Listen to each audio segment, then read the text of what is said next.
you on a forklift? Yeah, yeah. You are a son of a bitch. Un saluto a Hey. tutti. Buongiorno, Bianco Neri. Welcome back to the channel. I'm Alberto. I've got Omar with me, and we are joined by special guest Tal from Juve official fan club Empire State. Tal, how are you, my friend? I'm good. I'm good. It's early, but I'm good. That's awesome. That's awesome. We had Tal before calling in, share some thoughts. It was during a live watch along and whatnot. So that was great stuff. We're happy to have him here joining us. We're going to say what's up real quick to everybody in the chat here. We got Michael Razzo, Ciao, AGC, new Derby Day, 3 points incoming. Hell yeah. And for the FIFA fans out there, we need that win for that showdown Locatelli card. 87 going up to an 89 rated with the victory. All the more reason to get that victory. Bob Yogas, I love Derby Days. Andiamo, let's go.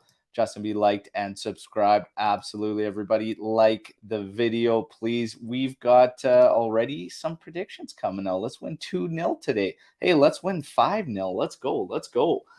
Now, we got, and everybody's loving the kits here. Tal's got an absolute beauty on. I got rocking the Palace today, and sun's out, guns out for Omer there. And we're good to rock. So 30 degrees out. I mean, we got there. There you go. Must be nice. it is. Yeah. Now, let's get to some news first. Then, obviously, we'll get into the actual matchup. And in the news, maybe we'll start off with the birthdays. We got like 4 of them. So, Omar, kick us off on all the birthdays today. Yes, so we have 4 birthdays today. 2 of them are players who play currently for Juve. 2 of our attackers, Moiskin, celebrating his 23rd birthday, and Arek Milik, celebrating his 29th birthday. So happy birthday to both of them. And going back a bit, we have Christian Paulsen, for those of you who remember him, and the legendary Dino Zoff, who is, I don't know, 80 something. I have no idea how old he is right now. But all these guys have birthdays, so Tante Auguri and let's rock. There you go. Tanti Aguri. Zino Zoff. We got the Icons kit coming out next month for Juventus, and it reminds me of Dino Zoff and the shirt he wore for Juventus when he was our keeper there. 82 years old, Dino Zoff there. Remo, grazie. Now, we're going to have some fun here. It's tradition. So before we get further on the news, we want to send the birthday wishes out here. Tal, we got a little bit of a tradition around here. So we're going to ask you to share the story, how you became a Juventino. And then we're going to talk a bit about Empire State, a great club, especially since I come back from Los Angeles. Everybody knows here. I've made it very important for myself to shed some light on these great fan clubs. Now, we had Marcella on the show. We've got Tal with us today. Our own Joe Cappuccino is part of the Empire State crew. Don't hold that against them. It's all good. But Tal, share your story on how you became a Juventino. For me, it's pretty. It's kind of funny. When I was 11 or so that's like around 10. I was 10. 1999. 2000 era. I moved from the U.S.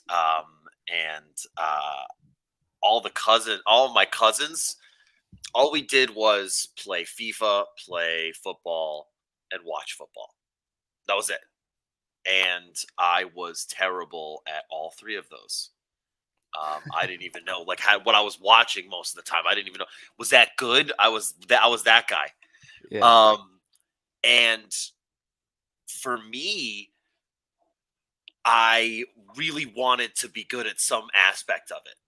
I actually started to lean towards liking the Italian players, especially Buffon, watching him play for the Italian national team. And I don't know what competitions even it was at the time. And one day, I'll never forget it. My cousin goes, "Hey, you tried all the 5-star teams in FIFA. There's a 4.5-star team that we all think that should be a 5-star team. they have the Italian goalkeeper. You'll probably like them. And I was like, okay, I'll give it a shot. And that was, I think it was 2001 Juve squad, which was just stacked. And I won. The first time I played with Juve in FIFA, I won. There you go. It was kind of set in stone from there. You're a kid, you win with a team. You're like, this team made me win. It wasn't me. I was so bad at this for so long that super GG. There you go. There you go. It's funny GG. because no matter I don't know how many shows we've done now over the years since 2018 and asking so many guests, and you would be shocked at how many times it's come from FIFA that guys have landed on Juve, and for whatever reason from there it's just become Juve's become their club. So it's really, really interesting to hear the actual number. It's wild to me. It's wild that it comes from FIFA. It's great. Yeah, I'm very grateful. But I also say that if it wasn't from FIFA, it would have been from something else. My passion for the club kind of exceeds its humble beginnings. And also, after that, I started to keep winning. Actually, it was Juve that helped me be good at FIFA in general. Yeah. Which is funny because initially I had a very thinking back on it, very cortobuso, okay, if I can just defend for the whole game and get one scrappy goal, I am okay. I am okay with that. That's funny. That's great stuff. Now Apex coming out with some challenges. Oh, myself and Omer might take you up on that. There we go. Saying he'll smoke anyone on FIFA. We might have that. Now, thank you so much for sharing that. We're going to get to some more of the news. Now, Enrico, obviously we know that he is actually going to call his last game for Juventus after 14 years today. I had the absolute pleasure of meeting him after the interview that he ran in Los Angeles with Chiellini and Del Piero. That was for the members of fan clubs there. And what a just top-class guy. So I don't know why, getting a lot of questions as to why or what he's going to go and do. I'm not 100% sure on that front, to be fully honest with everybody, but it's going to be another incentive for Juventus to go out there and get the job done is for, of course, the one and only Enrico Zambruno there, right? So that's just another storyline going into this one. So we talked about the Locatelli card. Now you got to go out there and do it for Enrico. Some of the calls, man, will be embedded in my brain forever, man. Like that Dybala late against Lazio, everyone was clipping that again. That was just epic. The Higuain against Inter late, just some of these calls, great stuff. But again, a great guy. So again, that's one tidbit of news. Now, the big one that everybody kind of had a meltdown over yesterday was the Sandro renewal thing and everything. It's the same, everybody. So it's all the same. We're hearing about this now. Juve's having a change of heart. They're going to renew him on 1 year, whatnot. That 1 year is still that automatic renewal clause. What we were getting before was that both parties, Sandro and Juventus, wanted to split ways regardless of the automatic renewal. But again, what have I been saying, everybody? Wait until the dust settles at season's end to actually see, because if he ends up getting this automatic renewal, it's going to be hard for him to pass up the money that he's entitled to from that automatic renewal. So I said, even though we're hearing both parties want to part ways, just wait and see. But this news, obviously, we've got the good fortune to be able to talk to Romeo Agresti and whatnot. He says there's no news. He said there's no news yesterday. He said it's all the same.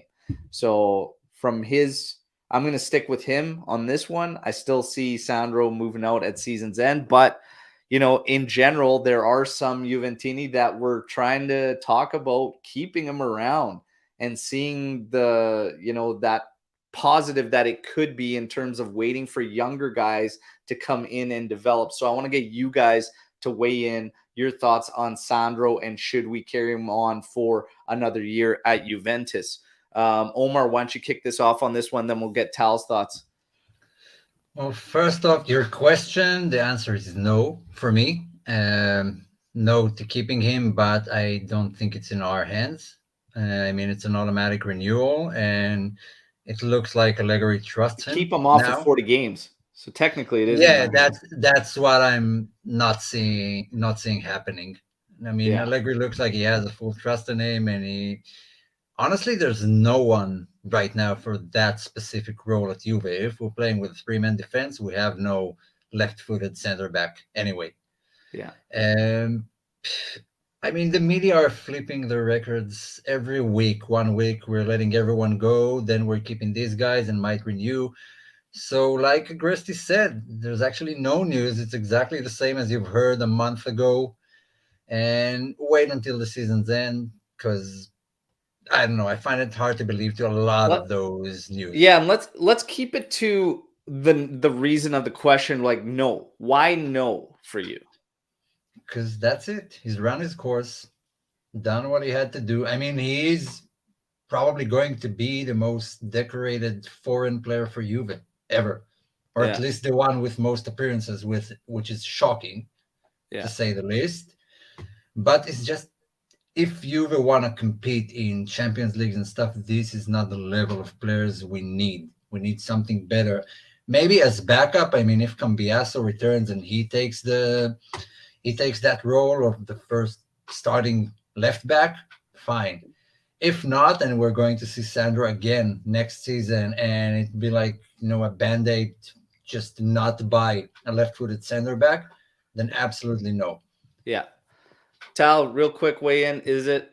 Are you okay with it for another year, or are you not? No, absolutely not. I'm with Omar on a lot of his reasons. It's just time. It's time to go. And I think even if Cambiaso struggles, and he probably will coming back into this system, it's one thing to play at the clubs that he's played at, but give me a struggling Cambiaso over watching Sandro. I can't keep doing it. Yeah. Keep doing it. I'm with you. So Anthony, that likes to fight these unpopular opinion fights, continues on. He hasn't been a problem this year as a 1-year backup. Next season, it's not all doom and gloom. For me, it's yet again, another sign of Juve's failure to have proper contingency plans. And Sandro is a prime example. He has not been a problem this season, Anthony. I will agree with you there. However, he has when we had to actually play him as a left back. We don't know if we're set in stone with a 3-back moving forward.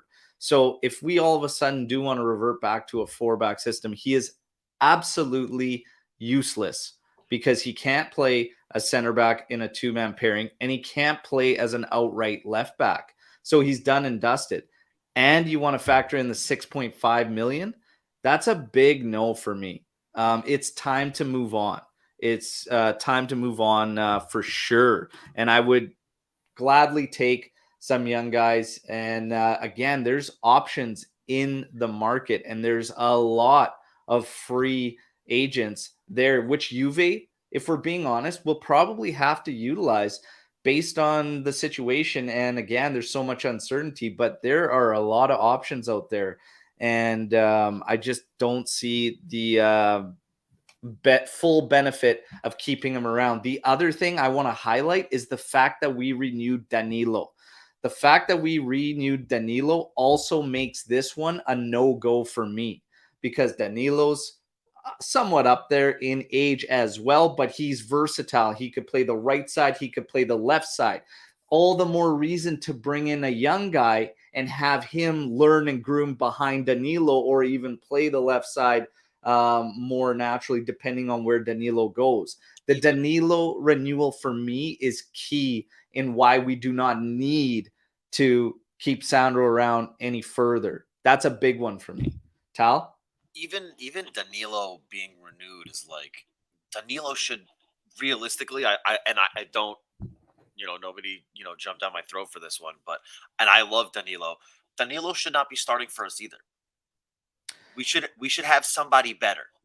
Like, Yeah, I don't disagree with ideally, that. Danilo is a presence on our bench that is like, behind Bremer and whoever Bremer's partner is when they need a rest. And The- he can come in and be a really solid asset both in the locker room and for the young guys. But again, the problem is that, yeah, do we want higher caliber and how? Yes. However, again, we found ourselves in this situation, so we kind of have to deal with it and figure out. But the one thing that makes Danilo key for me is the fact that if you look at this team, there are few leaders, yeah, few real leaders I'm right now, I'm and not that just disagreeing with any of that. it steps his value up huge. Yeah, Right now, anyways. Right now. situationally, I just don't want. Yeah. I keep trying to separate what we need right now versus is this a Juve caliber squad, Juve caliber player, and is this like a Juve caliber transfer market move that we're making? And I'm trying to personally not lose sight of that. So Yeah. I keep saying to myself, you know what, Danilo is still not good enough. This player might be one of the best in the team, still not good enough. These what we're doing, still not good enough. But the thing is, you could say that if we're talking like 2015, 16 Juve, no, there's a different caliber. 2022 Juve, the caliber's not there. So yes, I'm understanding the context. I'm not saying that it's not the case. Yeah, we need to start hitting. We need to start hitting on players and start really working the Mercado strong. And Juve Next Gen's got to be big for us. And so far, these guys that have come up have been ready, willing, and able, and they're having an effect, which is huge for us. We need that too. Omer, you were going to touch on this? Yeah, I was going to go back to what Anthony said on Sandro, just to reply to him, because, yeah, he hasn't been a problem this year. He's also been not a problem last season, except a few key moments where he did cost us literally trophies versus Inter. But he's kind of on the fence because Anthony is right in what he's saying. Sandro is good when we play, the rest of the league and the lower tier teams. But when we do play the higher tier teams, he's not good enough. So do we really need Sandro in our roster to be able to beat the Bolognas and Spezias of the league? Or we can do that with someone else that might be even better against bigger teams. That's the question. I just don't see Sandro improving and becoming this, having this pivotal role again for Juve. Yeah. He's done. That's the case, Anthony. It's not that he's been bad this season, but he won't be better, and he wasn't good when we played the higher tier teams. Yeah. So it's just one of those things. Again, if you're gonna track appearances, he's probably gonna hit there and hit that 40, and then again, it is all in Juve's hand. I mean, they can shut it down at 39 and then make a decision from there. But he's probably gonna hit that automatic renewal. Everybody, if I had to take a guess, Ramos coming in here asking any news on Yildiz. The last time we spoke to both Romeo Agresti and Mirko Di Natale, they both said the same of Yildiz. Be patient. We have no intel as to when. We do know he has trained quite a bit with certain other guys off Juve Next Gen with the first team, so that's a big positive, but no real news in terms of integration just yet for Yildiz. He's, again, so young too, right? And then you have Houston as well, who's turning heads. So young. He's 17, I think. So just patience. But again, probably the best I can ever think of in terms of young players that Juve has, like amongst their ranks. So huge for Juve. One final thing on the Sandro point. If Max is leaving this summer, do you think he cares if we have to re-sign Sandro for another season? Like, if he's just like, look, this is the defense that's working for me. I'm just going to play these guys. I don't really care about what Juve is going to do next season.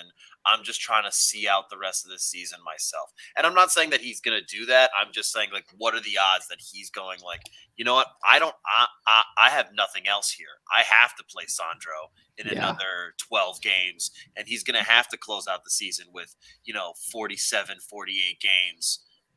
Because this is what I have to do.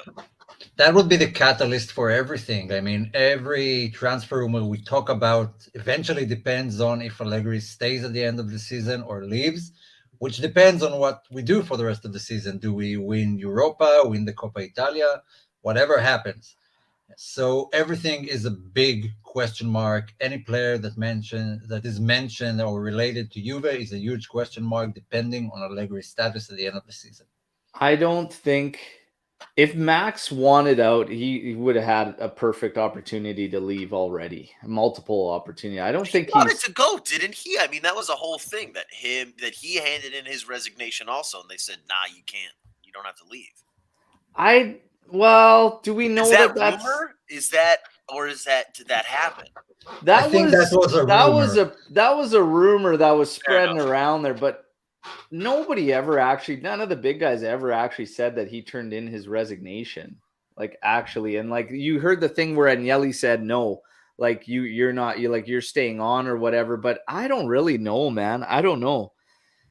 That was a weird one. That whole turn of events, we were getting so much like rumors, so many headlines, so much stuff like fired at all different directions. It's hard to really factor in because they said Cherubini was walking away too, and then they said, "Well, no, you stay." But I don't know how much anybody outside of those involved in that board actually knew what was going on. Like it's pretty Everything was strange. everything that came out in that time was just you couldn't believe everything. I mean, even the Shilio and the leak showing the messages to the Yeah. investigators. I mean, that's not even confirmed, and they already get booed. So Yeah, it's pretty strange. Like there's a lot going around and floating around during that scenario. I don't know if would Max walk away from the paycheck. Like you can maybe question like I don't know, man. Like It Max can go right now, either if he way at the end of leaves, the season, and I would believe like either one. does he want another gig somewhere else? Like it's not a good look if he left at that scenario. Yes, he'd have this money that he's entitled to from Juventus, but outside of that, like I don't know, man. I think There's the only way way too he much to leaves. think about. But I think honestly, in the grand scheme of things, I brought this question up a few times. Like, it's hard not to sympathize with a coach for what's going on that's out of his control. That's taken away everything that, like, obviously, any criticisms of Max, how he does his job, and whatever the coaching side. But all the crap that's gone on this year, man, I don't care who the coach is. That's a lot to deal with. And he's left as the only soccer mind we have right now in a management role or a coaching role or whatnot. Like outside of Cherubini, who's kind of still assisting a little bit there, but that's a crazy scenario, man. And I really feel for any coach who be in there. But as far as Max leaving, I think it would have happened already if it was gonna, whether, like Tal said, if that was true that he tried to do that already and came back, whatnot.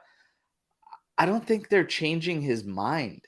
If you want, like, Max is a pretty hard-headed dude, man.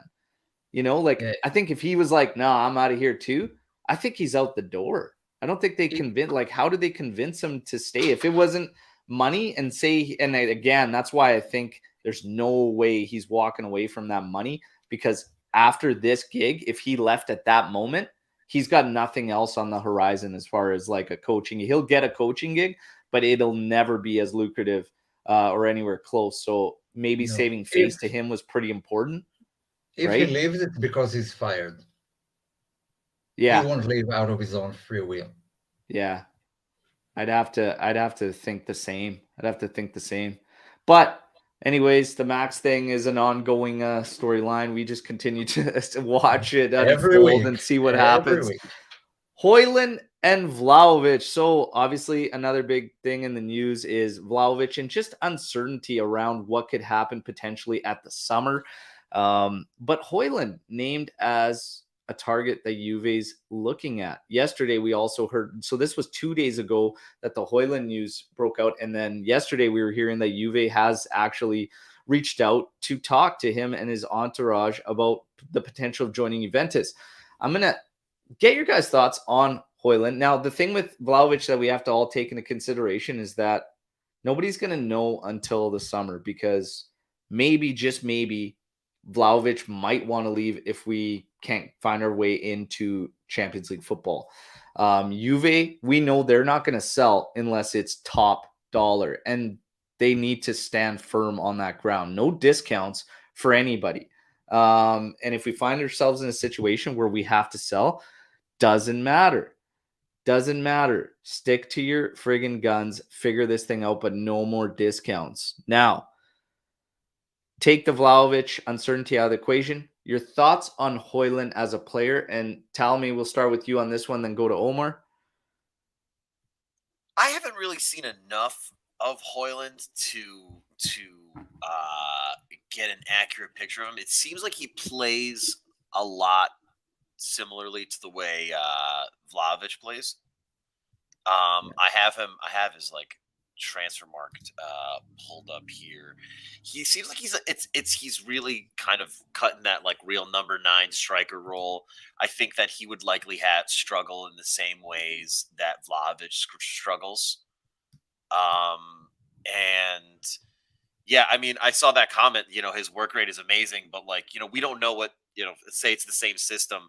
We don't know what instructions Vlahovic is getting. They could be saying, Max could be telling him to like wait for the ball with your back to goal, and if Højlund has to do the same, it's going to be an issue. That's why you see Milik succeeding where you're like, why can't Vlahovic do that? So it's because Milik has hold up play in his toolbox, and a player like Højlund or Vlahovic don't.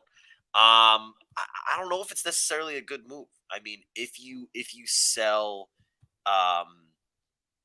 this big ticket item, are you going to go? What is Bologna going to? Not Bologna. What is Atalanta going to want for him? Yeah.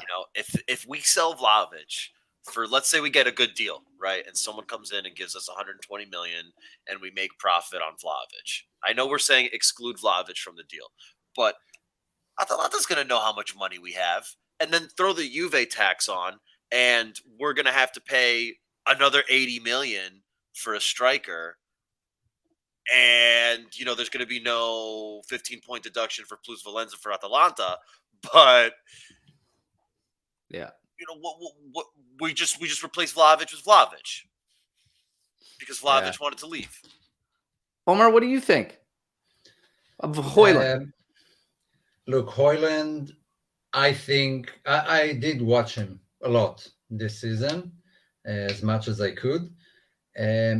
Look, in terms of talent and performances, I think that up to the age of 20, he's probably the best striker around Europe right now. Maybe I can throw in Gonzalo Ramos from Benfica, but all the guys that are considered young and promising are above 20, especially Mbappe and Holland, who are still young, but they're the current generation. They're not the next generation. So he's super talented. Having said that, like Tal said, maybe, the Juve tax, although Atalanta are kind of, they're fine. They're not asking for too much money on their players because they usually sell like 3 or 4 in one summer, and that covers it, unless they're selling to the Premier League. But we got to remember that a lot of Atalanta players only excel in the Atalanta system under Gasperini, and it's not the same for other clubs. There are Atalanta players scattered all over Europe right now, and most of them didn't live up to the hype or took a lot of time to get adjusted to a new system with Frank Kessié, Spinazzola, Cristante, whoever you want. So it will be a gamble in the end. I doubt it will happen this summer. But in terms of talent, I think he's the most talented under 20 player right now. Yeah, like Højlund's got a high ceiling. That's for sure. But again, I get nervous about players from Atalanta for the reasons that Omer just shined a light on. Like they just seem to go there, leave there, and then it's just pretty flat for the most part. But I think this one would come down to price. It would really come down to price.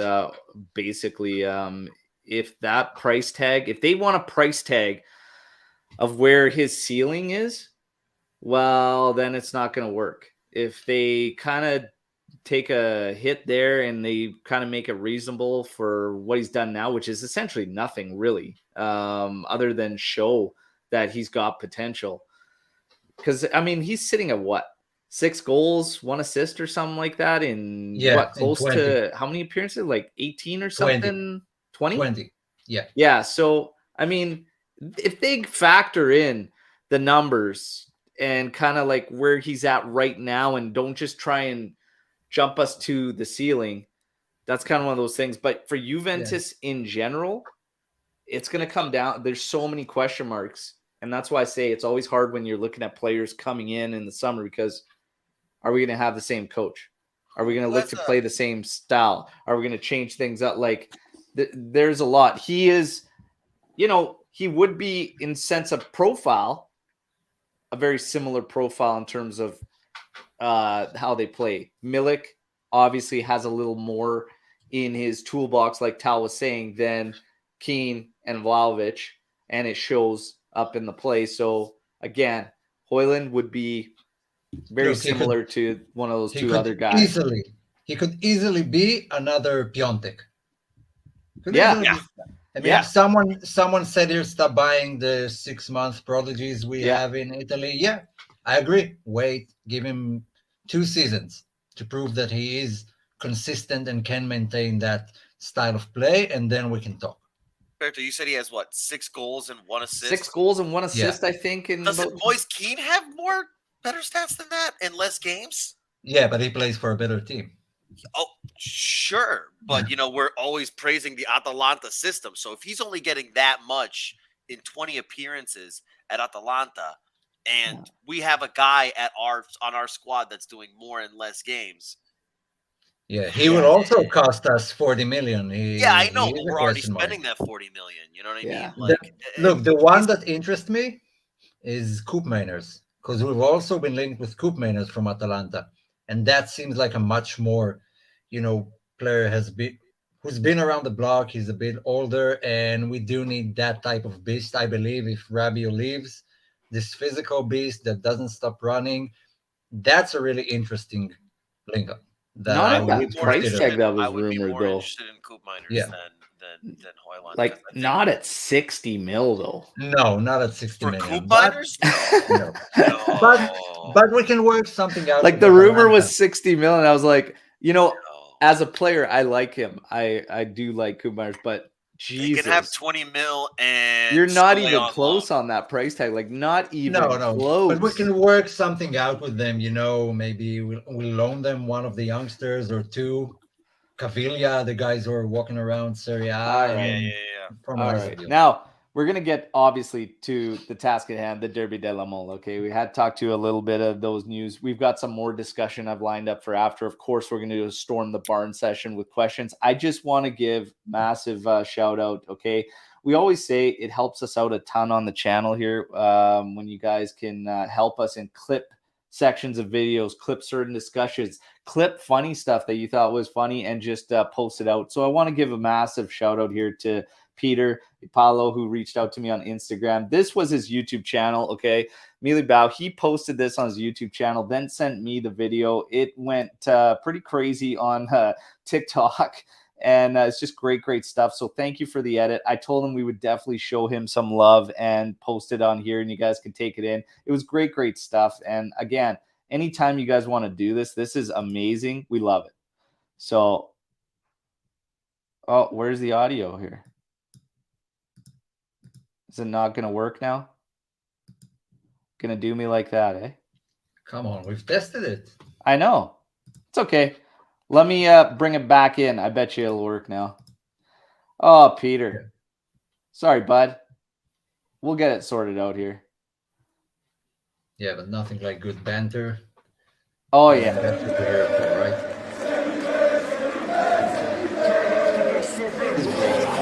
Sometimes I don't know. Fans out there. How's that for Serie B, baby? How's that? There. Go feed the cows today, everybody. Shut the fuck up, baby.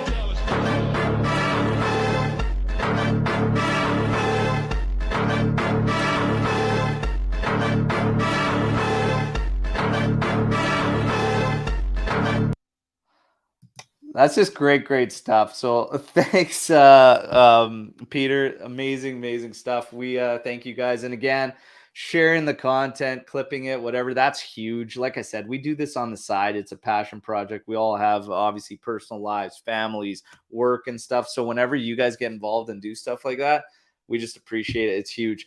Peter, I will be sending you something from Striped Hearts, the merch from our YouTube store. Okay. As a thank you. And for everybody else, we can do this and have some fun with it. This one reached, I think, 13K on one platform for views and stuff. So what we'll do moving forward is if you guys clip things and it hits like 10K, we'll give you some merch and have some fun with it. All right. So again, big shout out to Peter. Thank you very much. All right. Everybody laughing and having fun with that clip. It was pretty funny. I sometimes I get so when people disrespect Juve, Alberto gets a little pissed off, and then I do things like that. So is what it is. Juve Torino, the Derby Della Molle, the 156th edition of the Derby. All right, so Juve's got 1.77. It pays in the odds. A draw pays 3.5 times your money, and Torino winning pays 5 times your money. Don't take that bet. And we'll tell you why. We're going to talk a little bit about leading up to this one. So a handful of absentees for Juric there for Torino, but it is reported that he should retain his 3-4-2-1 shape for this game. He's got Lazzaro, Zima, Pellegrini, and Vlasic apparently missing. I think a couple of those guys were game day decisions, also we'll have to see. His probable lineup, obviously Milinkovic-Savic in net. You got Gigi Schurz, Buongiorno, Singo, Linetti, Ilic, Voda, Karamoa, Miranchuk, and Sanabria. That's his 3-4-2-1.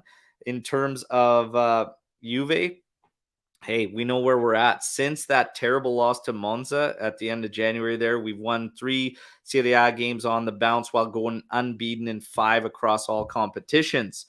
Again, Nantes, we blew them up away from home, and that was the Di Maria show. Di Maria is still going to be our player to watch. He's our most effective guy, definitely offensively. So anytime he's in the lineup, he's a player to watch for Juve. We rely on him heavily, and we are going to have a discussion about individualism and patterns of play because that's been a big topic on social media right now. We are going to tackle that.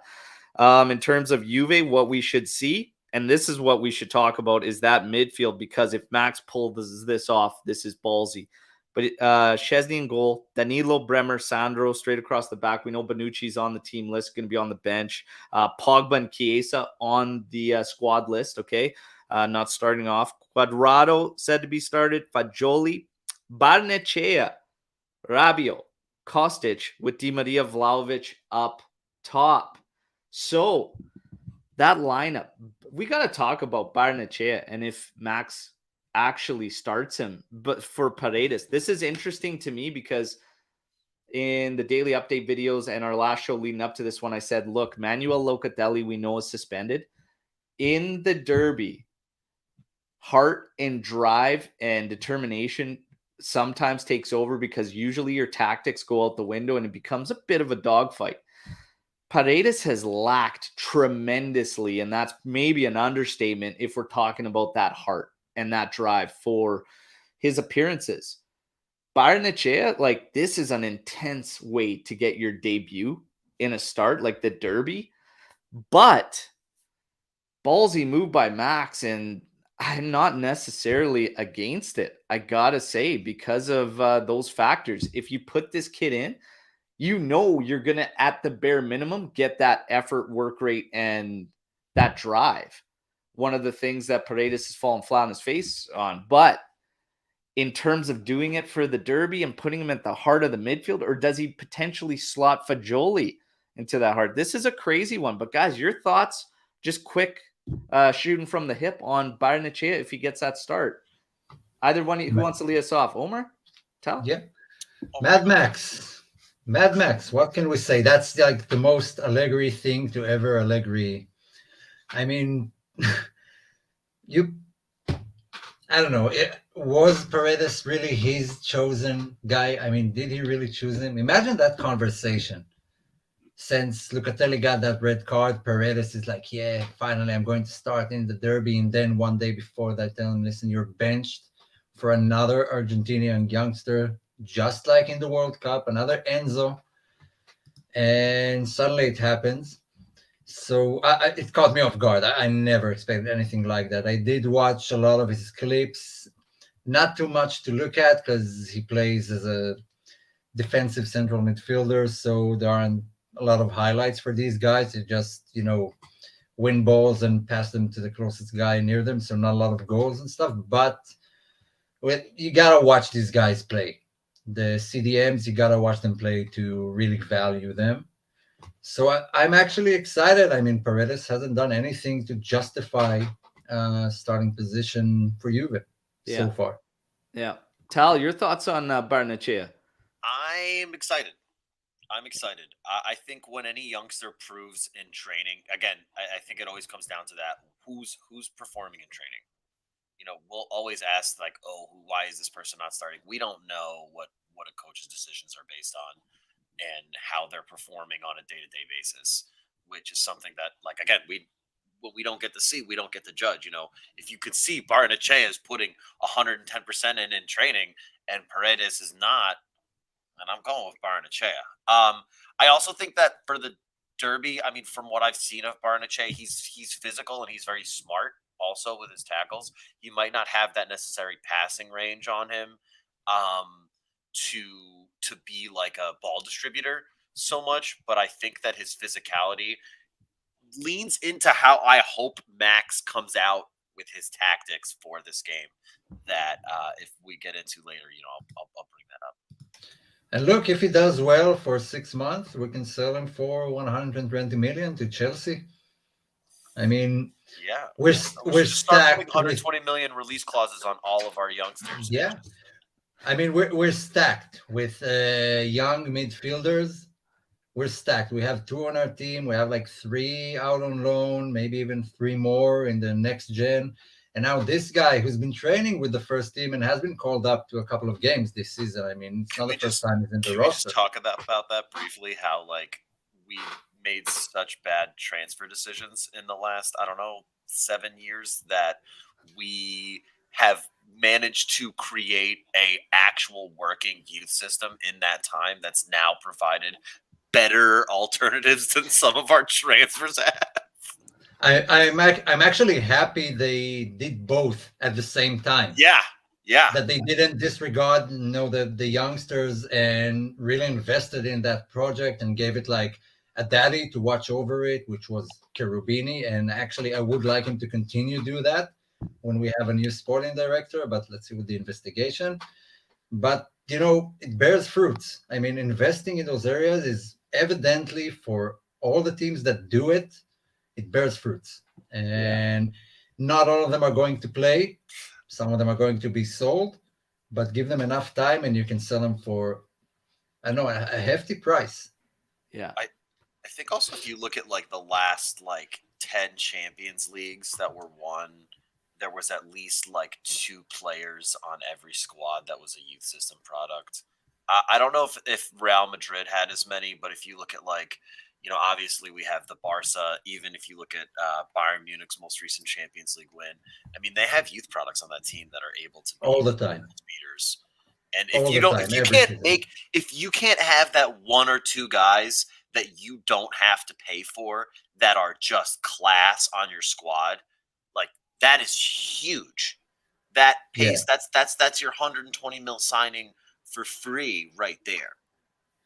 Yeah, and Juve didn't have a lot over the years. I mean, youth products that actually made it to, world-class level. But what's his name? Laporta from Barcelona said, imagine how much it would have cost me to buy Puyol, Piqué, Xavi, Iniesta, Pedro, Messi, all these guys. I mean, and they all came through the youth system. Think about, how much, Muller would have cost. Yeah, Muller, Philipp Lahm, Schweinsteiger, whoever. Now, crazy. So Barnechea, we're all pretty excited. The big thing highlighting this thing is What a slap in the face to Paredes. What a slap in the face. And maybe he that might, deserves it. if that doesn't get him outside of this, when Max does have to actually call on him, if that doesn't get him to pick his game up and actually like show some determination and drive, then nothing will. And you know what? If you can't get it, maybe Max feels like, you know what, I can't get it out of you and I'm moving on with this kid, then good on him. Because this is one of my criticisms earlier on in the season of Max, was we saw this with McKennie. You got McKennie till you were blue in the face in every lineup anytime he was fit in a midfielder. When he had to be a makeshift right wing back, he did his job. He did his job okay. Funnily, like I found it funny, a little bit better than when we saw him in the midfield. But regardless, Fagioli got dumped immediately when McKennie was available and took Fagioli out of the midfield. And I was like, dude, that is so wrong right now, because if Big Mac can't pick it up and actually step up and play to the level we need, then stay away from it. And he didn't. Now with this, I like the fact, because it's a sign that you're getting out of that comfort zone, okay? Don't stick with something when what you're getting is the exact same thing, and move on. And if he can't wake up and get his act together, then you sit Paredes, and I'm fine with it. So this is a ballsy call from Max, and I love it if it actually goes down, because, of course, we haven't got the official lineup yet, and that'll be much closer to game time. But if he pulls that off, that'd be big. Key stats. We're going to get to predictions, have some fun there. Torino have not won a league fixture against Juventus since. Anyone want to take a guess? Haven't A league won? fixture. League fixture. I think it's something around 2015. I know when's the last time Juve. Oh, that's interesting. The last time Juve didn't score against Torino was in 2008, and it was a Tuesday game. Juve have not lost in the last 17 matchups with Torino. Is that just Okay. in the league or in general? Sorry? Is that just in Serie A, or is that in general? It takes you way, way back. Way, way back. That is, again, not lost in the last 17 matchups, but in league, just league for losing, it's 1995 for a league derby. Wow. Okay. So way back when. Torino have lost 11 of their last 16 derbies with Juve. Juve have kept a clean sheet in 11 of their last 14 in Serie A. Juventus, obviously, we know home matches against Torino in all comps, undefeated in last 17. Juventus, we know Serie A, one match, their last 3 in Serie A. We've got more stats playing into this because maybe this affects your predictions, everybody. So for Tal, we like to do final score and then 2 tiebreakers of your choice for the prediction challenge. And these numbers might help what you guys decide in your prediction for tiebreakers. Juve, first to score and halftime leader in the last 6 games. All right. If anybody wants to take that bet, put some bets out there. It's paying plus 130. Juve, a 2-0 scoreline, pays plus 600. We talked about last 17 matchups with Torino. Juve have not lost. The referee today, Daniele Chifi, 81 Serie A matches, averages 0.25 reds and 4.5 yellows per game. Juve is 8-1 in the 9 games he's officiated for us. Our last one was a 1-0 win against Lecce in October. This is his first Derby Della Molle. Now, prediction time, everybody. Lock in those final scores and your 2 tiebreakers. Tal, I'm going to give you the honors of kicking us off on the prediction challenge. I'm going to say 3-1 Juve. 3-1 Juve. 3-1. And what would you like for your 2 tiebreakers? I think my 2 tiebreakers are going to be, what is it? Plus, 5.5 red cards. Not red cards. Sorry, not reds. Yellows. 5.5 yellows. Yeah, yellows. I was automatically thinking yellows and then realized you were saying red. Yeah, no, not reds. Although that would make for a really interesting derby if that happens. Yeah, hell of a derby. And I'd like to see Barnechea assist. All right. So you're gonna call that he is gonna get the start, and he's gonna get call that he himself is an gonna get assist. the All right, start, so you're even locked though- in. even 5.5 though I think- yellows. Omer, your prediction, my friend. I'll go with 2-0 win. 2-0 Juve. Tiebreakers. Let's go with possession split. Playing against Juric is awful. Let's go 52-48. And we usually tend to, as one of the new signings tends to score his first goal for Juve against Torino. I think the latest one was Locatelli. So I'm going to bet on a new scorer today. Someone with his first goal for Juve ever. Pogba. Probably. Might be, hopefully. Even though I say that Barnechea to get an assist, I also think that Max could be playing mind games and that we see Paredes start. Because That's Agresti, not un-Max of him to do. because both Agresti and Albanese tweeted it, I'm leaning towards Barnechea for starting spot. And we got to get a nickname for that guy. I'm not going to say his name every time. Barnechea, come on. Enzo. All right. I'm going to go 3-1. I was humming on about tight 2-1, but I don't think it's going to be that tight. I think Juve will win this one solidly because I think you are going to get those changes on the bench. Tired legs, that's probably going to be the difference later on too. Probably find another one. Maybe Torino cracks us once. So I like the 3-1 scoreline. I'm going to go 3-1. And for my tiebreakers, I'm going to say we get under 5 yellows in this game. Under 5 yellows. And I will say that you'll get Di Maria is in on 2 goals. So he's going to, whether it's assists or he finds 1 and 1, I'm just going to say Di Maria is in on 2 out of our 3. Okay. Can we talk about Juve finally having like 2 injured players? Yeah, we finally got it down. It's Miretti back potentially for this Sunday against Roma, and then in the squad list anyways. And Milik's a couple weeks out, but Pogba's on the list today. And we could talk about it. I mean, even Kayo's in training.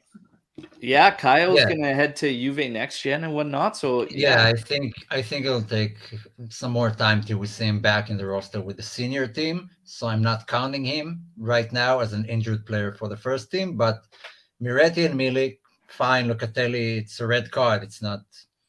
He's not injured, and it's the first time this season we only had 2 injuries, I believe, maybe even the past 2 seasons, which is amazing. Let's keep it that way. Knock on wood, Jesus. Yeah, and hopefully J Medical will remain jobless for the rest of the season. Yeah, we've been talking a lot, like periodically about because we know that the frustration with Paul Pogba and trying to get him back on the squad list is frustrating as hell. But at the same time, we've seen something different from this team in terms of Giovanni Andreni and what he's doing in terms of the rehabilitation process and slowing things down drastically. And they were quick to pull the trigger on Chiesa as soon as there was any type of feeling about maybe some muscle fatigue or maybe like some boom, you're out. We're sitting you down again. He's correct me if I'm wrong, but we've done that twice since he's been back in the lineup. We pulled him out twice, I think. Who, Pogba? No, Chiesa. Yeah. Been back on the squad list, and we pulled him twice. Paul Pogba felt not quite right in the warm-ups of the one game he made the squad list. Boom. On the bench, sat down, and then again, going back to basics in terms of rehabilitation and training. So Giovanni Andreni has slowed things down drastically in terms of getting these guys back. And maybe something is paying dividends in terms of the rest of the roster and these guys not picking up injuries. Like Milik's was through collision, his actual injury and whatnot. Miretti's was kind of freakish. So it's like, you can't really blame. I don't put any blame on staff per se for those ones. So it's maybe getting better. It's not something we're going to know an answer. And he just took the head of the physical training department in late September, early October, Giovanni Andreini. So it's not something we're going to know immediately, but hey, it'll be interesting to look at the numbers at season's end versus last season. I already know it's going to be much better. Still fairly high the last time we looked at it, but the longer the season goes, because since the last time I looked at it, we haven't really had anything come up. So should be okay. Yeah, and it's interesting seeing, the teams that we play against and now seeing after more than half season has passed and that their injury crisis is starting to show for a lot of these teams. But we started with an injury crisis, and right now, before the final round of the season, we get almost all our guys back. So fingers crossed it stays that way. It will be a massive boost for us. Yeah. Playing in 3 competitions now.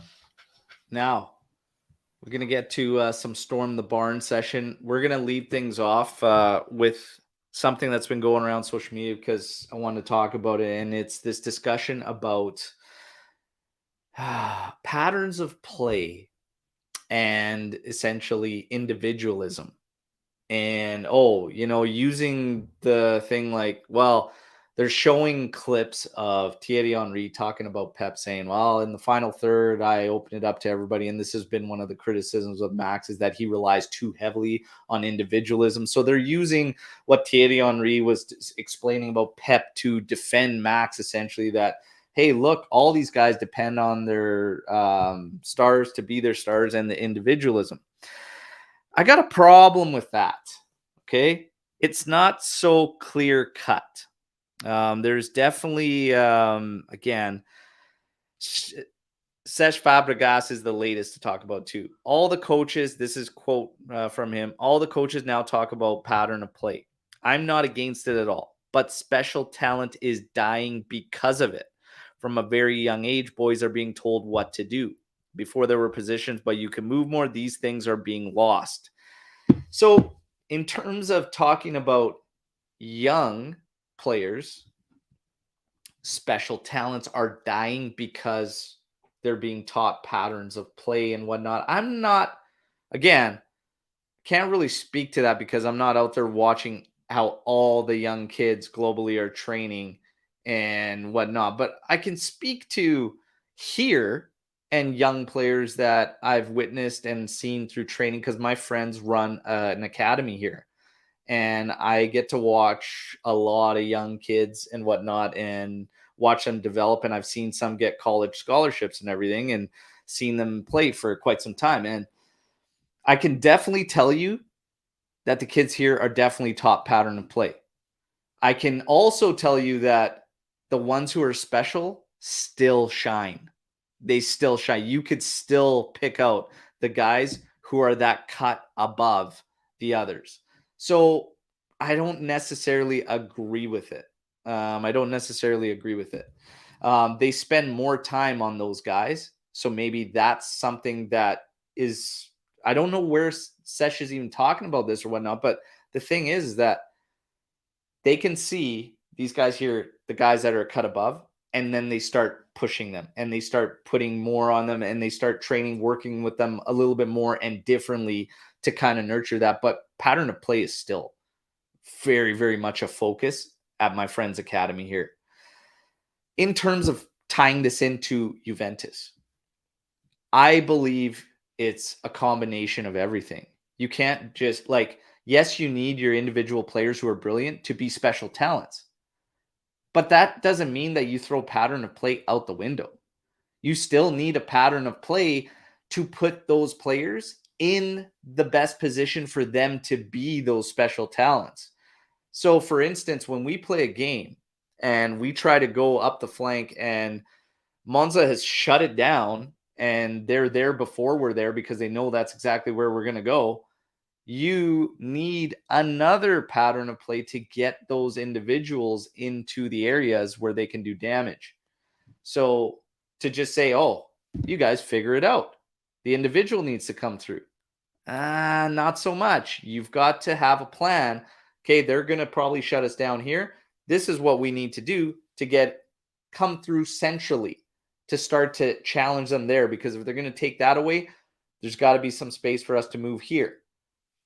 You still need a combination of both. I don't like this.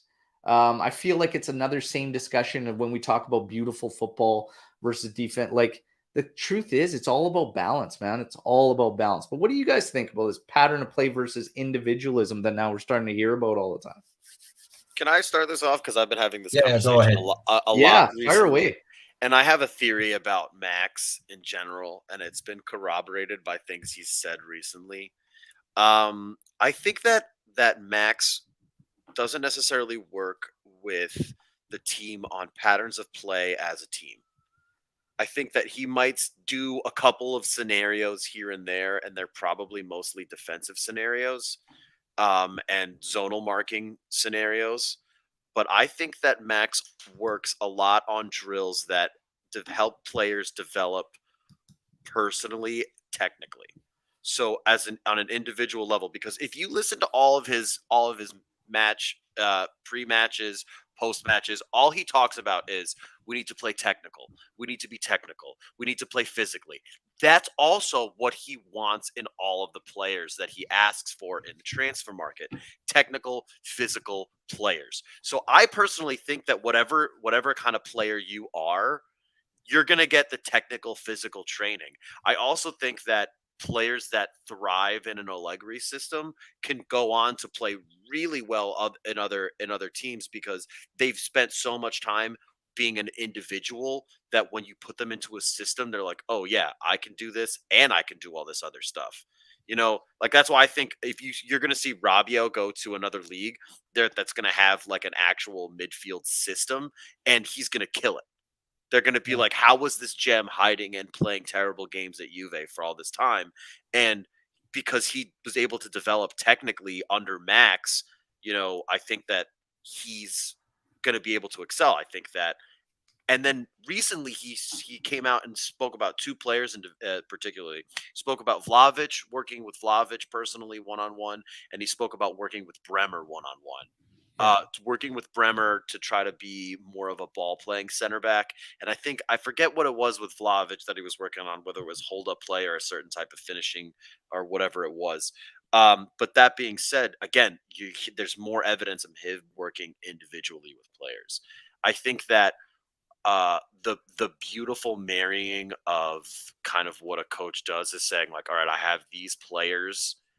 What patterns of play can I train with these players to get the best out of them individually? So if you know that Vlahovic is better with the ball in front of him when he's running at the ball towards goal, then how do I set up patterns of play to enable Vlahovic to do that?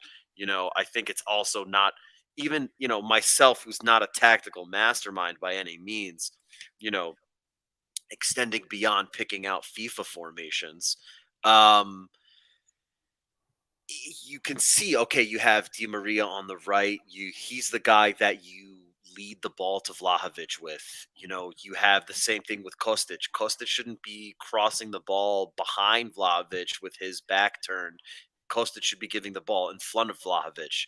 You know, I think you can easily put these scenarios in and work on them, but they're not worked on. It's just he's working technically with one player to say, make sure you do your job better, and so on and so forth. And again, he just kind of corroborated it like this weekend when he talked about working with both Bremer and Vlahovic individually. I'm going to keep talking in circles if I keep talking about this because it's got like I said, it's a combination of both. And even to bring up Pep Guardiola, which they did in certain circumstances I saw online. Well, it's a lot different. Now, the obvious thing is they're saying, well, look at Pep's quality versus Max Allegri. So the reason they're good and we're not is because of their individualism. And well, Not necessarily, because the final third to Pep is literally outside the area, and the final third to Max is almost like the halfway line where he gives them the freedom. So it's like, again, everything designed with Man City is to get the right guys in the right moments and areas to then take over individually. For Juventus, you can see that way further back, where it's like, okay, this is not by design. This is not design. And again, when you compare that in contrast with the opponent you're playing and what they are doing, it's not always making sense, because there's been a lot of times, we have all talked about it in match day lives. We said, look for the opponent to do this. We should attack them in this way, and we don't. And it stands out like a sore thumb. So again, it's all about putting it all together. But Omer, your thoughts on this pattern of play versus individualism? I think there's nothing more wrong than saying that one thing is the way to go for everyone, and that's the way all teams should aim for, at least, and it will work. I mean, yeah, we can single out Pep Guardiola's Man City or even Bayern, but how much money did it cost for Pep to get the formula right and realize his dream? Because Mancini did it for Man City with a far less superior squad. Yeah. So, I mean, and he hasn't won the Champions League with either of those teams since he didn't have Messi and Xavi and Iniesta. So you do need special talented players, and these are the guys that make the difference in the end. Now, in regards to youth, I think Cesc Fabregas has a point there. I mean, you first need to figure out where is the player's best strength to utilize him correctly in your system. So it's almost 50-50 for everyone. You got to have some sort of a system with patterns. But take, for example, the Di Maria goal we saw versus Nantes. I mean, that's not patterns of play. That's just quality. That's a player who's, first of all, he's super talented. He's super experienced, and that's why he got that goal. I want to stop you on there for a second, though. Yeah, I want to stop you on there for a second, because here's the thing. That play happened off a strip from Fagioli. Yeah. It happened from a strip off Fagioli, and he was centrally by the time he got the ball and turned towards goal. And then, in turn, Di Maria is up. He's up in the top of the area. Yeah. How many times do we watch Juve games and say, why are we not playing in centrally? Why do we not have one of our attacking mids play centrally ahead of the other two midfielders so we can take over that space, because this team has completely shut down our flanks? What do we get because of that? We usually get our forwards, like Di Maria, dropping back, receiving the ball at the halfway line and turning him into this guy that creates, when you see in the area what he can do. This is why I still say pattern plays a big, big part in the whole thing as well. Yeah, but it's easy to say, play like Pep, but not with the same funds that he's using. I mean, everyone is different. It's not playing like Pep, though. Patterns of play don't. Pep is an example. It's just a pattern. No, you gotta have patterns of play, and that's the massive credit I give to Pirlo. He did have patterns of play going on the offense. He had more problems defensively. Yeah. Offensively, so far in the past 5 years, he's been the best, better than Sarri and better than Allegri. Offensively. Defensively is a different story. Now, we can sit all day and say, yeah, this team is better because they have this and that guy's talented, and that guy's the best ever, and won I don't know how many Scudettos or Ballon d'Ors, but eventually it's a football game. I mean, it depends on a lot of outside factors that are out of your control, and you got to try to fight against them. So now saying that if you have this and that will get you the win is incorrect. I'm sorry. But now tying this in, though, pattern of play, do you agree with this statement or not? Pattern of play helps the less talented teams compete with teams that are more talented. 100%. When you don't have players that can create something of their own, like Dybala or Di Maria, Yeah, your So players if need to know we where to go. so if we concede that we're not as talented and should not compare ourselves to a Pep Guardiola Man City, should we not have more patterns of play than in our play instead of trying to defend Max for using individualism? Oh, 100%. We should have patterns of play. We should work on them. And This is why I don't like the whole discussion or argument that's brought up on social media. They're using Pep Guardiola as a defense, saying, well, look, he deals on individualism. The truth of the matter is he's got a ton of pattern of play that gets those players into those positions. Yeah. If you also factor in the quality difference from roster to roster, pattern of play has been something that Conte lives and dies by, and it's why his teams, it's like muscle memory, and they just like tick. And then on top of that, he usually has his strikers firing and they're in positions to capitalize. And again, that goes back to your guys being able to be in positions to do what they need to do. The thing is, and even midfielders for him, certain midfielders excel under Conte. And again, you factor all this in, it's all about balance. You can't have one without the other. You want the best out of your individuals, you have to put them in the position to strike. But it's a hell of a discussion. But Tal, you were gonna Yeah, say something? I mean, the people that say, that use that Pep example as a defense for individualism. individualism. I mean, do they think that tiki taka is not a pattern of play? Yeah. Like, is tiki taka just like completely down to individualism? Oh. Like absolutely not. So I think No. using Pep as an example for that is kind of absurd, because if anything, Pep uses the perfect the balance of it. You have the pattern of play leading up to that one point where you're like, yeah, you're a world-class striker, you're a world-class winger. You got to make that cross. You got to make that. Finish. It's both. Yeah. It's both. And I think that just taking Juve into context, we are lacking a little bit more in the patterns of play when it comes to the attacking phase.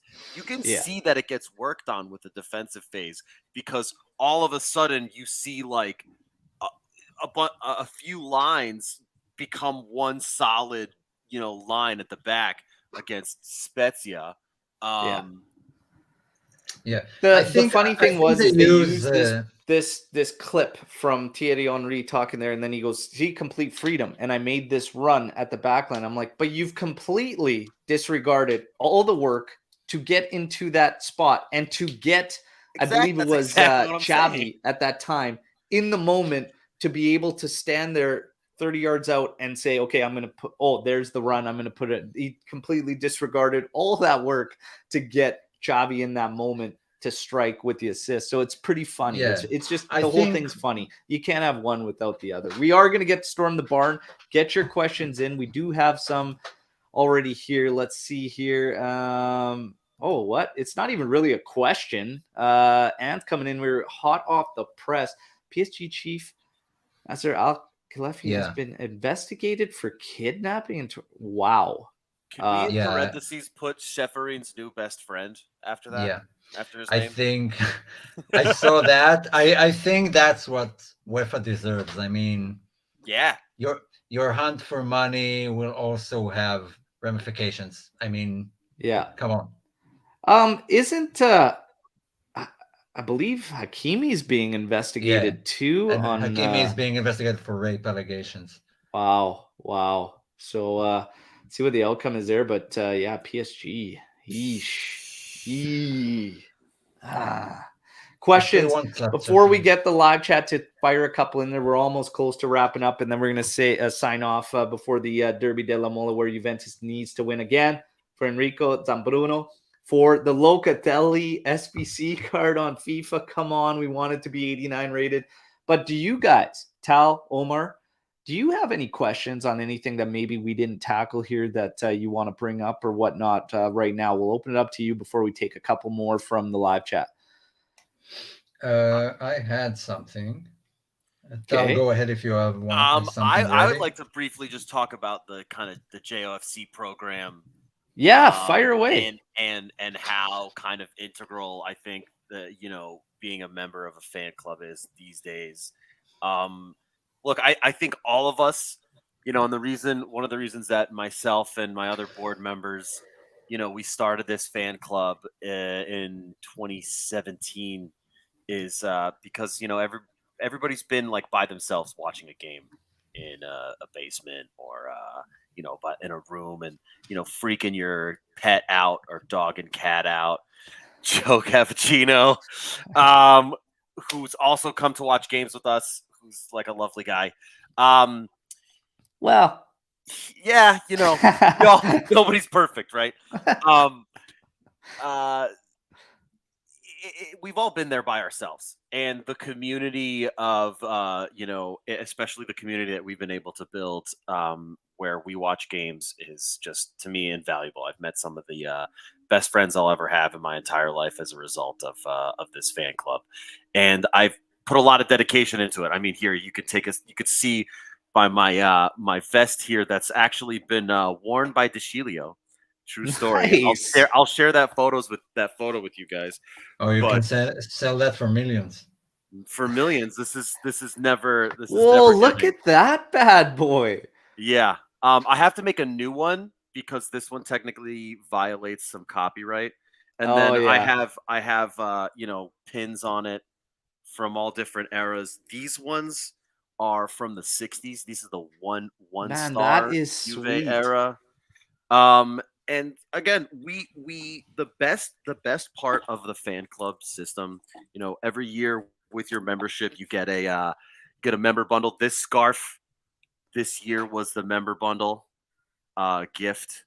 If you guys, there's a famous photo of Chiellini wearing our scarf also, which is was really amazing. We were really happy that photo managed to be captured.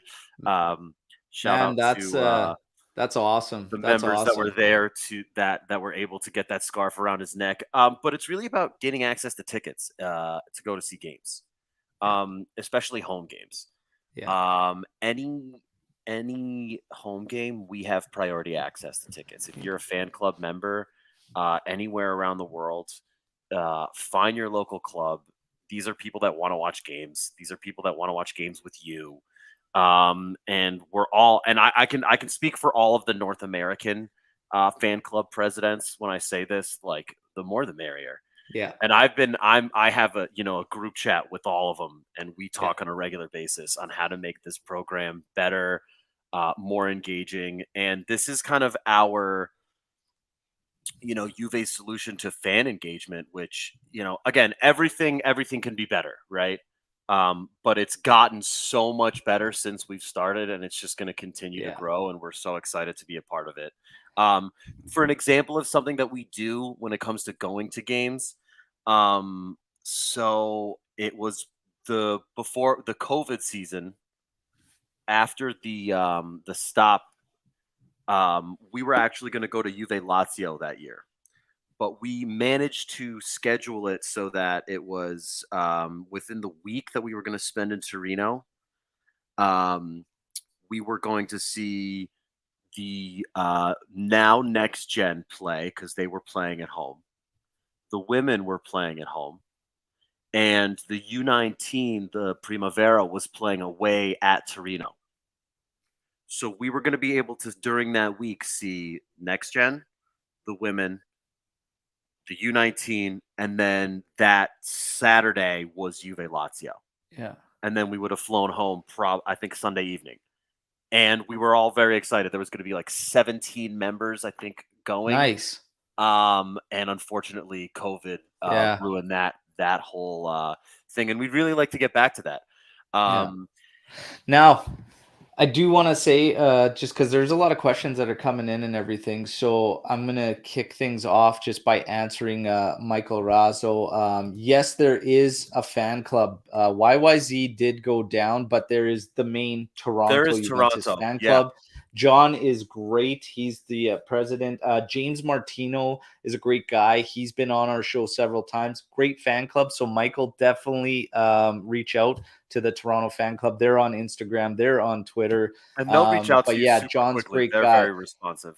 I will say this, the fan clubs, it's a big thing to press. We are going to have some news very, very soon about all Juve cast. And the North American fan clubs, which is great. And I'm very, very excited for it. We're going to have some news there, but I can't stress enough how joining the clubs, they put in so much work and try to bring us as close as possible from afar to this club. And they put in a lot of work, and it's great. And I mean, the watch alongs, like all that, the watch parties. I love it when you guys share content with us. When those groups share content, we put it all over social media. I can't stress enough. If you have a fan club that's local to you, become a member. It pays itself off simply in discounts to the Juve store as well. So it doesn't take much in terms of purchases there to pay itself off. It is definitely something everybody should do. Now, we are going to get to a little bit more here, but yeah, the fan clubs, it's great stuff. Is there a watch along? We're going to, before we get to some of these questions, because we got to wrap up, is there a watch along today, Tal? And is your next one for Roma? I think our next one's for Roma. We're New York City based, Manhattan, New Jersey, Long Island. I, unfortunately, since starting the fan club, I'm out in Connecticut, which is a little far. But I make it to every game I can. So I don't want to hear nothing from nobody about how, it's an hour away. It's really far. Like I have to, for a noon game, I have to get up at 9 o'clock or earlier sometimes to make a train to get in because I can't park my big ass car in the city anymore. So Sunday's your next one against Sunday's Roma. our next one against Roma. Tuesday games, it's hard. It's also really hard for a lot of people to make it out for Champions League and Europa League.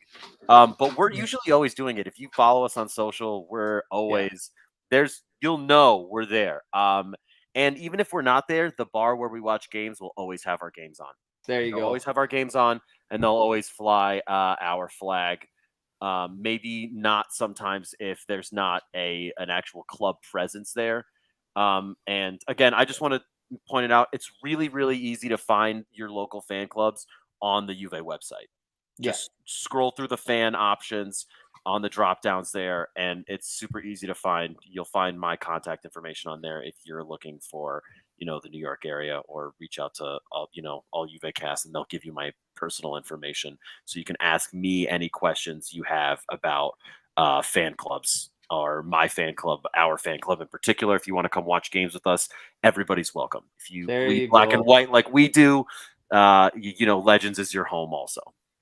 Great stuff. Thank you for that. And again, you'll have all the information. You can reach out to us. Michael Razzo, I will send you the link to the Toronto-based fan club. All right. So great stuff. Now, we're going to get to just some quick Storm the Barn stuff here real quick. I have a quick question for you. Okay. No, go with Jeremiah first. Okay, so Jeremiah goes, will Juve, so let's say all things considered the same in terms of players, would Juve be a better side with De Zerbi? So De Zerbi comes in, is Juve a better team with him, or are we better now? I have a theory about De Zerbi. If you watch, and a few people have done tactical analysis, I think maybe The Atlantic did a good tactical analysis on him. I could be completely wrong, and it could have been somebody else. But he does this thing, and he's done this in a lot of his squads, where he has the center back draw the attack onto him, and then he passes it immediately to a midfield to kind of spark almost a fake counterattack without losing possession. And it's an interesting tactic, but I also feel like if you watch other patterns of play, now we're getting into patterns of play, that De Zerbi, he almost has like a lot of trick plays. And I feel like that may work for a smaller club, but I feel like if we consistently rely on the same kind of one move, we're going to get caught out, and it's not going to work out. If I had to pick De Zerbi or Max for next season, I almost like, as much as I don't want Max again, I don't know. I'm not 100% sold on De Zerbi because De Zerbi team does well, and you hear about him for a week, and he hasn't been in the news lately because I don't know, Brighton is not necessarily doing amazing this week. So I mean, I'm not following Brighton religiously, so I can't tell you, but Yeah. you know, So you're when he does unsure. bad, you don't hear Yeah. about him, but it's not like Max who's constantly being criticized. I mean, with all of Max's criticism, we're still in second place on pitch. You know what I mean? Yeah. Yeah. Now, Omer, I would your probably thoughts? Would we go- be a better side? Attacking wise, yeah, absolutely. He's one of the best attacking coaches there is right now in the world. But defensively, that's where the issues start. He's Yeah. not good defensively. So, no, we could take that route. We could gamble on the Zerbi. I think he will do better with Juve. But you gotta watch out for, be prepared for some more and more goals. Defensively, Yeah, it's he's the not a same great as coach. I've been saying this like I don't know how long, but like Sadi, and then you go to Pirlo, different problems. Pirlo Yeah. back to Allegri, different problems. If we go to a next coach, they'll always be some Yeah, type of everyone issue. will have problems. Yeah, it's about working them out and whatever, but what brings overall. De Zerbi is very intriguing for me personally as a manager and whatnot. I know the dream that a lot of Juventini have about Zidane and whatnot, but honestly, I think Zidane carries more doubts from me than a guy like De Zerbi I don't does. think you rebuild with Zidane. I think Zidane's the guy you bring Yeah. in after, who just like, yeah, I'm going to coast you guys to Yeah. this and throw in a couple of advantages that I have for my career. Exactly. If I have a coaching, I'm gonna steal this to make a quick shout. If I have a coaching choice, my coaching choice is Igor Tudor as our head coach, and you bring up Montero to be his assistant. I was literally gonna say Tudor is intriguing for me. At next to De Zerbi, so is a guy like Dionisi, if I'm being serious. But those guys are more intriguing, and I think they're more realistic. If you're gonna look at the uncertainty that circles around Juventus, that high-paid next guy, I don't think it's Conte, Zidane. Like I don't think so. If we move on from Max, especially if we are the ones that cut the tie, it's going to cost us 60 million euros. Don't expect a big name to be the next guy to come in. I think it'll be one of these guys like Tudor, De Zerbi, or whatnot. And I will add, I know most people I think everyone wouldn't like him to be a Juve coach, but keep an eye out for Thiago Motta. I mean, he's doing fantastic now. Watch Bologna play. They were horrible at the beginning of the season. Now they're seventh. They're above us, basically. And he's doing a great job there, and they're playing beautiful football. So if you get a chance, watch out for Motta. He might be a bigger name in Italian football in the years to come. Yeah, there's quite a few guys that have been thrown out too, but just not yet for me if we're talking about certain coaches. But those guys right there, very, very intriguing if you're looking at De Zerbi and Tudor. We are going to wrap up on one last Storm the Barn. Well, this one I think we kind of already handled from Remo there. Do you think if Max doesn't want to change or shy away from individual, we should change to a coach that wants to use patterns of play? I guess we're essentially just asking if Juve should essentially change coaches. I know we've talked about this quite a bit. Omer, your belief is that yes, we should change coach next season, correct? Yeah. Yeah. Tal, do you think we should change coaches? Yeah, I think it's time. I think it's time. Okay. But I also think that who knows what's going to happen? Yeah. It's such a toss-up. So much uncertainty that maybe keeping Max, like I don't know, but for me, they might just keep Max just to keep the ship steady. They're like screw it. You know what I mean? We need at least 3 Mercatos to set it up for another coach to come in. Yeah, we need fight it out.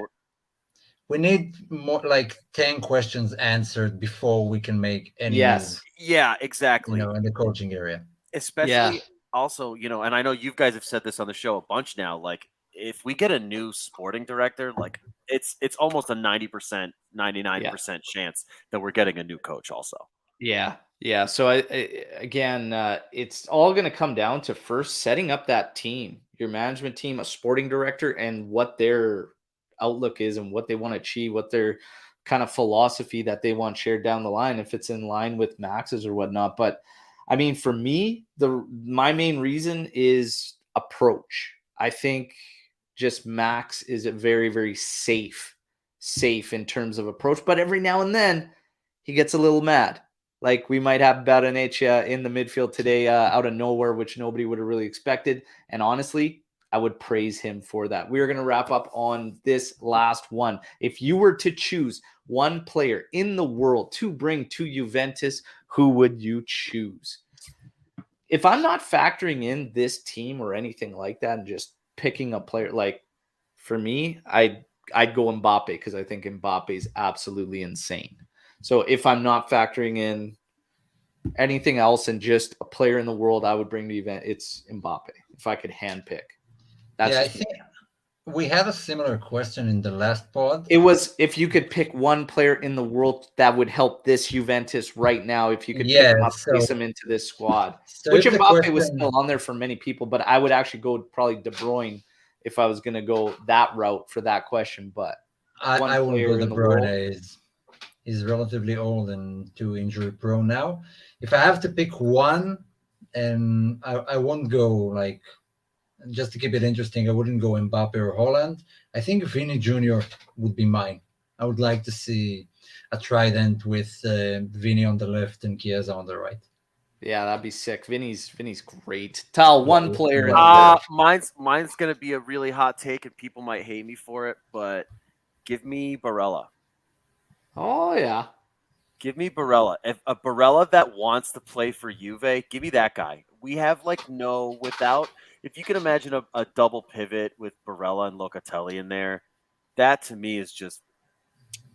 Man, I don't see Barella as a. No, he would never come. No, like I don't see him as a two-man pivot mid. I think you could do it with an attacking midfielder of Fagioli. And the three of them kind of playing in a 4-2-3-1. Because Barella does his damage getting forward, like for sure. No, you have Luca drop back in that pivot, and then you play like an attacking, two attacking midfielders and one holding midfielder / defensive midfielder behind, and you have two midfield options going forward, almost having Fagioli and Barella playing as an attacking double pivot. Yeah, I have my question, the last one. Okay, let's go. Quick one. Since all our strikers almost have the same amount of goals this season, who would you bet to finish top scorer for Juve this season? Who would you what? Bet on finishing top scorer for Juve this season. Vlahovic. Milik. Yeah, I think I'd go Vlahovic too. Yeah, I think Vlahovic is going to get the most reps here on out as long as he stays fit, and I think he will stay fit. I think he'll bag him. I think it's only going to get better if we can keep Chiesa, Di Maria, and Pogba now starts to get some minutes. I think it'll only get better for him. So I mean, if he doesn't score with these three around him, then he's not at that level. Yeah, for sure. And I think we'll start seeing him bag more. I think naturally with these guys playing, our chances increase, and naturally he should be putting stuff away. So yeah, I'm going to go with Vlahovic. We got Milik. Couple shouts for Milik. Di Maria being named as finishing above, but we were talking about strikers. That's okay though. Di Maria, that's cool. No, I think Milik comes back and just continuously just scores them off the bench. When he gets subbed on. Everybody, I just don't think he'll get enough time. Andrew, I'm sorry. Work again. Like I said though, everybody, you guys do some edits like that go viral, like Peter over there. Let's keep sharing the content. Let's keep growing. Tell every single Empire State member to subscribe to the channel. The videos. Let's go. Everybody, no watch along today, but I will bring you a live watch along Sunday for the Roma match. Okay, so again, we'll do a match day live. We're going to have the live podcast tomorrow morning, 8:30 a.m. Eastern. We're going to recap the Derby Della Molle. Hopefully it's a victory, okay? And then we'll have it all to celebrate tomorrow. So we'll meet you back here, same time, 8:30 a.m. Eastern time to recap this one, okay? Live chat, you guys are amazing as always. Like the video, subscribe to the channel. We'll talk to you all tomorrow. Let's go get that W, Juve, okay? Fino alla fine. Forza Juve. Ciao tutti. Grazie Tal for coming in today. Great stuff. Thank you, Omer, as always. Ciao tutti.